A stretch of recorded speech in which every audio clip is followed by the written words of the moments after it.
فيه كما ينبغي لجلال وجهك ولعظيم سلطانك.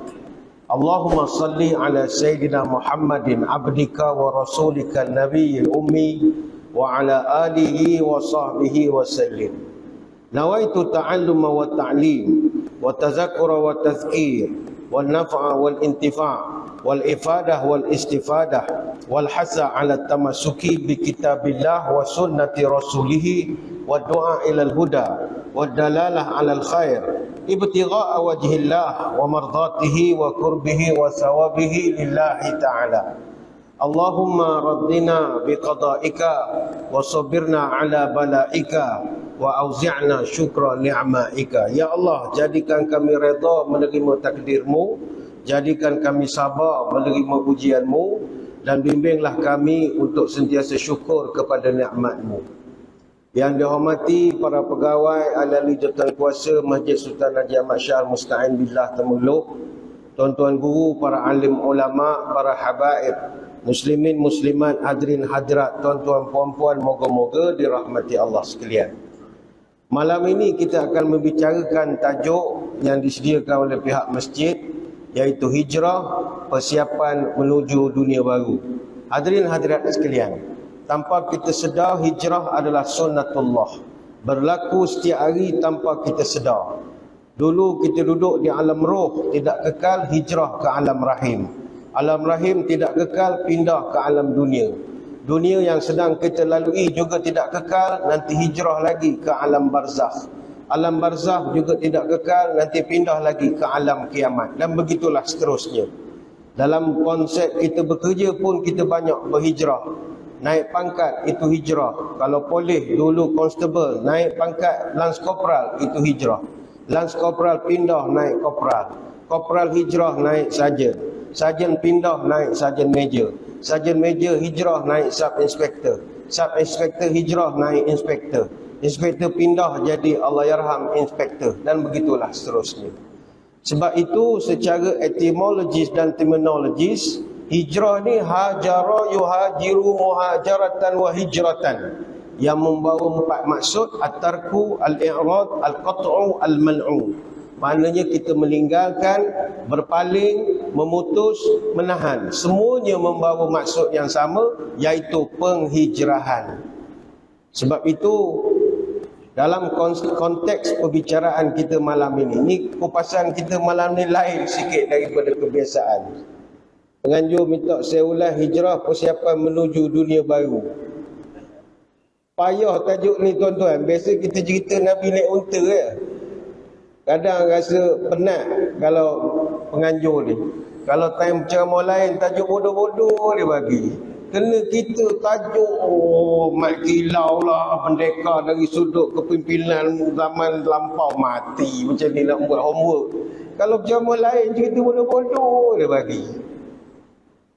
Tapi yalah, kita membicarakan tajuk ini tentang gambaran dunia akan datang. Salah satu daripada gambaran dunia akan datang ini banyak disebutkan dalam hadis dan ayat Quran. Malam ni kita tidak mahu menyentuh pun tentang teori-teori konspirasi. Ini semua sampah penulis barat saja yang memunculkan benda-benda ini. Kita melihat bagaimana Nabi SAW menggambarkan satu keadaan dunia baru yang akan ditempuh oleh setiap manusia sama ada dia bersedia ataupun tidak. Salah satu daripada dunia baru yang akan kita alami satu hari nanti kalau panjang umur adalah kemunculan satu makhluk namanya Dajjal. Dajjal ini dunia baru yang mana Nabi SAW tidak jemu-jemu beri nasihat dan bekalan kepada kita buat persiapan untuk berjumpa dengan Dajjal ini. Ini kerana khawariqud Dajjal ataupun keluar biasaan Dajjal.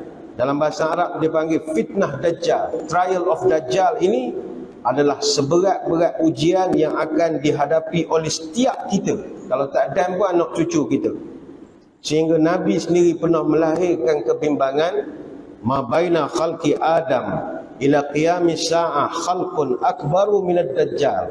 Tidak ada satu makhluk pun yang Allah cipta sejak daripada Adam sampai hari kiamat yang ujiannya lebih besar daripada ujian Dajjal. Tidak ada. Hadis riwayat Imam Muslim. Kita belajar dalam sejarah cerita banjir besar Nabi Nuh.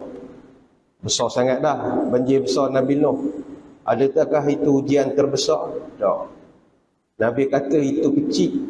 Dajjal ini fitnah terbesar dan terberat yang akan melanda umat manusia. Apa sebab?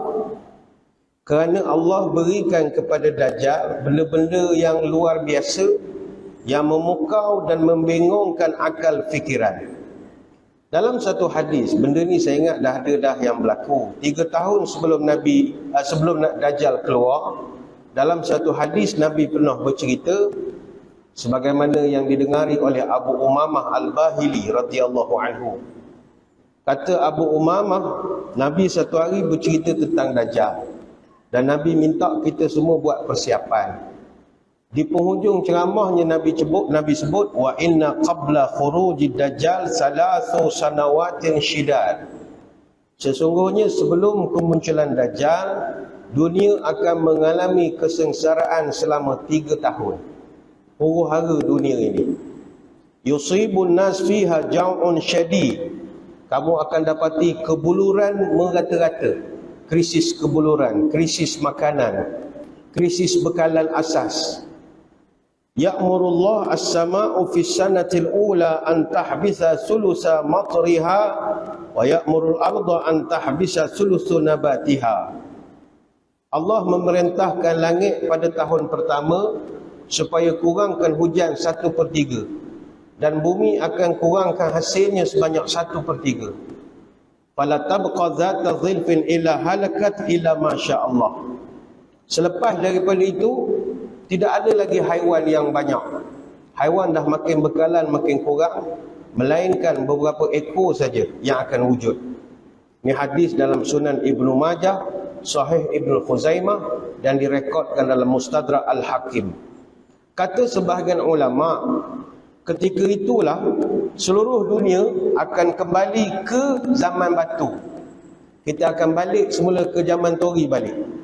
Sebab itu kalau bincang tajuk malam ini, hijrah menuju dunia baru, salah satu perkara kita kena hijrahkan anak cucu kita adalah kita dah kena mula didik anak cucu kita belajar ilmu survival.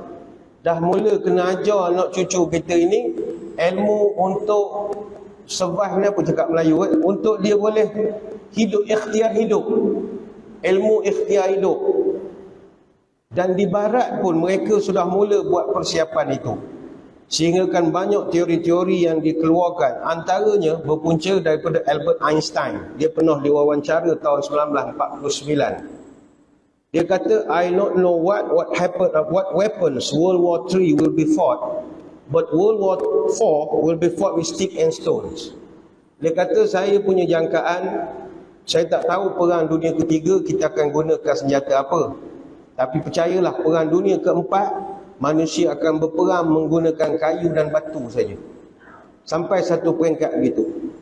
Jadi dalam kesengsaraan itulah Dajjal muncul. Membawa tawaran-tawaran, manifesto dan janji-janji manis. Supaya manusia jadi ikut cakap dia. Itu momen keluarnya Dajjal itu. Seluruh dunia ni akan kembali ke zaman batu.